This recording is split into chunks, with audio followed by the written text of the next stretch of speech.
What if I told you that your current price is a lie? Not just a simple miscalculation. A lie you tell yourself, and one that costs you far more than money.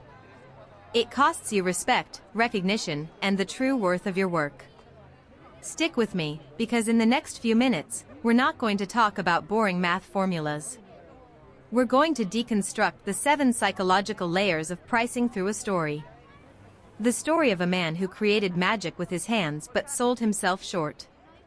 By the end of this video, you'll never look at a price the same way again. This story is inspired by real events. Let's call our character Elias. Elias was an artisan, a luthier. In his workshop, filled with the scent of wood and resin, he crafted violins. Not just any violins. Instruments that seemed to have a soul. The problem? Elias was a brilliant artist, but a poor judge of his own worth. He thought setting a price was an act of pure logic, a simple addition. And that's where our first chapter begins. Chapter 1, The Cost Plus Trap, or False Honesty. For Elias, a fair price was a transparent price. He took the cost of the maple and spruce, added the price of the glue, strings, and varnish. Then, he tallied his working hours. Let's say 100 hours.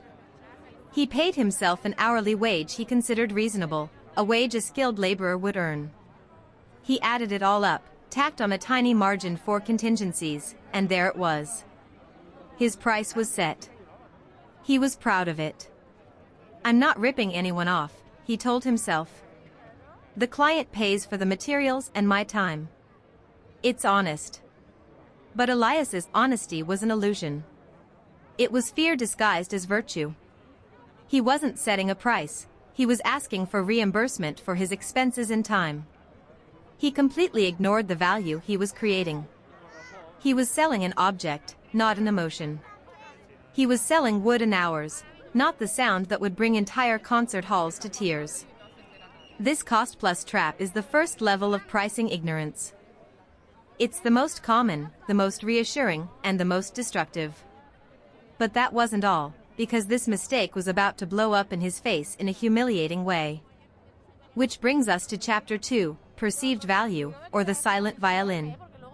One day, a wealthy man entered his workshop. He saw Elias's latest violin, a magnificent piece. He asked for the price. Elias, almost embarrassed, whispered his so honestly calculated rate. The man pulled out his wallet without even negotiating, paid, and left with the instrument. Elias was pleased. He had sold his work. A few weeks later, he was invited to the man's home for a minor furniture repair. Upon entering the living room, his heart sank. His violin. His masterpiece. It was hanging on the wall, among other art objects, like a mere decoration. A thin layer of dust covered it. There was even a small scratch on the side, as if it had been bumped in passing. Elias understood the most painful lesson of his life. His low price had screamed unimportant trinket. The client hadn't bought a musical instrument, he had bought a cheap bauble to adorn his wall. By setting a low price, Elias had himself sabotaged the perceived value of his own work. The price you set is the first message you send about the worth of what you offer. A low price doesn't attract customers, it attracts the wrong kind of customers, those who will never respect your art. Elias was devastated. But the real shock, the true revelation, had yet to come. Chapter 3, The Anchoring Price, or the Master's Visit. Broken and full of doubt, Elias decided to do something radical. He closed his workshop for a week and took a train to the capital. He wanted to meet a legend, an old luthier whose reputation extended beyond borders. After much insistence, he secured an appointment. The master's workshop was different. Less cluttered, more silent. It was a sanctuary. The old master greeted him with a smile. He showed him his work. And then, in the center of the room, in an illuminated display case, rested a single violin. Elias approached. Perfection. He looked for the price tag, expecting a high figure. What he saw almost made him gasp. 50. Thousand. Euros. 50,000 euros. It was more than Elias had earned in 10 years. His brain couldn't process the information. It was the same wood, the same varnish, the same strings. How? Why? This price was an anchor. An anchor dropped so far from his own reality that it had just entirely redefined his ocean. In an instant, the master had shown him that the glass ceiling he had set for himself existed only in his mind. This anchoring effect is a powerful psychological force. Seeing that price, his own suddenly seemed not honest, but ridiculous. The question was no longer, how can I justify my price, but what am I missing? And the answer to that question is the heart of our story. Chapter 4, The Cost of the Invisible, or the Years of Failure.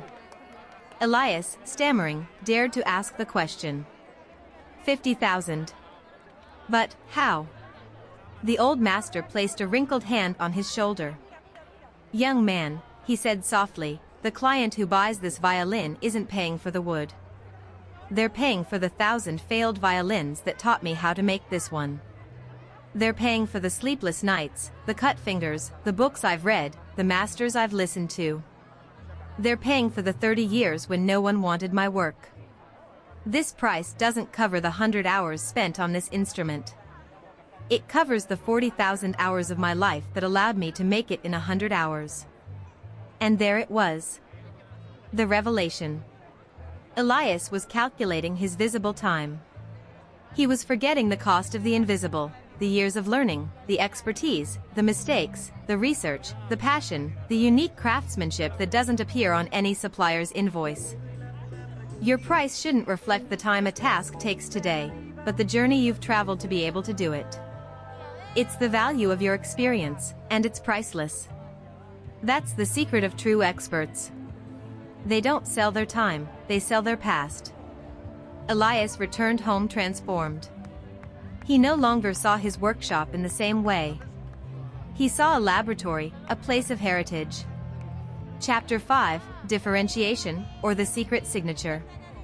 Inspired, he stopped merely making violins. He began to innovate. He remembered an old wood treatment technique his grandfather had told him about, a method of allowing the wood to age under very specific conditions. It was risky, time-consuming, and no one did it anymore. For months, he experimented, sacrificing precious wood. Then one day, he succeeded. He crafted a violin with this cured wood. The sound was different. Warmer, richer, with a resonance no other instrument of his had ever possessed. It was his signature. His story. He was no longer just another luthier. He was the luthier who brought the secrets of ancient wood back to life. This differentiation is the key to escaping price comparison. When you're the only one doing what you do, there's no more competition. You're no longer selling a product, you're selling a unique story, an exclusive solution. And exclusivity has no market price. You create the market. He had the skill, he had the story, but he was still missing one crucial element, the psychology of presentation. Chapter 6, Psychological Pricing, or the Prestige Strategy. Now that he had a unique product and a new understanding of its value, how should he display it? Should he use the famous prices ending in 9? For example, 9,999 euros? This technique, known as charm pricing, gives the impression of a bargain. It works very well for everyday consumer goods. But Elias understood that this would be a mistake. A charm price signals a promotion, a discount, a compromise. However, his violin was not a compromise. It was a statement. He chose the opposite strategy, prestige pricing. A round number. Clear. Unapologetic. 10,000 euros. Not 9,999. 10,000. A round number doesn't say, get a good deal. It says, here is the value, take it or leave it. It's a signal of absolute confidence in one's offering. It communicates luxury, quality, and exclusivity. Depending on what you're selling, the way you write the number can radically change the customer's perception. Elias was no longer selling a bargain. He was selling a masterpiece. And the price had to reflect that in its very form. The moment of truth had arrived. The violin was finished, the price tag written. Elias felt like he was jumping off a cliff. Chapter 7, Test and Adjust, or the first violin at the true price. He placed his new violin, the one made with the cured wood, in the center of his workshop. The 10,000 euros tag seemed to scream in the silence. For the first few days, nothing. People came in, saw the price, and left shaking their heads. Doubt began to gnaw at Elias. I've made a mistake. This is arrogant. No one will pay that. He was on the verge of cracking and changing the tag. That's when a woman entered. She carried herself with an air of distinction, with the delicate hands of a musician. She was an internationally renowned soloist passing through town. She didn't look at the other violins. She was drawn directly to the one in the center. She asked to see it. Elias, his heart pounding, not only handed her the instrument but also told her its story. The story of the wood, of his grandfather, of his months of experimentation. She listened intently. Then, she played. The sound filled the workshop, a sound Elias himself had never believed possible to create. After a long minute of silence, the musician gently placed the instrument down. She looked Elias in the eyes and uttered a simple phrase, "I'll take it. Your price is fair." That day, Elias didn't sell a violin. He validated his new identity. He understood that the right price isn't about convincing everyone. It's about attracting the one person who truly understands and values what you do. The price is a filter. His high price didn't scare away a customer, it filtered out all the looky-loos, leaving only the person for whom that instrument had been created. So, what does Elias's story teach us? It teaches us that setting your price isn't a mathematical act, but an act of courage in storytelling. It's a 7-step journey. You must move from simple cost calculation to understanding perceived value. You must break your own ceilings by exposing yourself to the best in your field. You must integrate the cost of your past, your failures, your invisible expertise. You must then create something that makes you unique, your signature. You must choose a pricing strategy that communicates the right message, whether it's about a bargain or absolute prestige. And finally, you must have the courage to test your price, own it, and wait for the right client who will recognize your true worth. Your price isn't what you cost. It's a reflection of the transformation you offer. Stop apologizing for your talent. Stop asking for a refund. Start setting a price that tells your whole story. Follow us for your dose of business motivation. Don't forget to subscribe.